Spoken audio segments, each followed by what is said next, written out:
দালাই লামার বয়স অনেক বেশি হয়ে যাওয়ায় তিব্বতের ভবিষ্যৎ নেতৃত্ব এবং উত্তরসূরি নির্বাচন নিয়ে অনেকদিন ধরেই উদ্বেগ ছিল। অবশেষে তিব্বতের মানুষের জন্য গুরুত্বপূর্ণ ঘোষণাটি এলো। দেশটির নির্বাসিত নেতা দালাই লামা নিশ্চিত করেছেন তার মৃত্যুর পর একজন উত্তরসূরি থাকবেন। শান্তিতে নোবেলজয়ী এই ধর্মীয় নেতা এর আগে বলেছিলেন, জনগণ চাইলেই কেবল দালাই লামা প্রতিষ্ঠানের ধারাবাহিকতা থাকবে। বর্তমানে দালাই লামার নাম তেনজিন গ্যাতসো। তিব্বতীয় বৌদ্ধ বিশ্বাস অনুযায়ী তিনি দালাই লামার চতুর্দশ পুনর্জন্ম।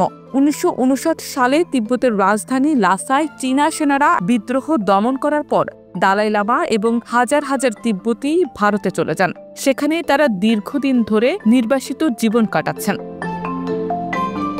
গতকাল বুধবার এক ভিডিও বার্তায় দালাই লামা বলেন, 14 বছরে বিশ্বের নানা প্রান্ত থেকে দালাই লামা প্রতিষ্ঠানের ধারাবাহিকতা বজায় রাখার অনুরোধ পেয়েছেন।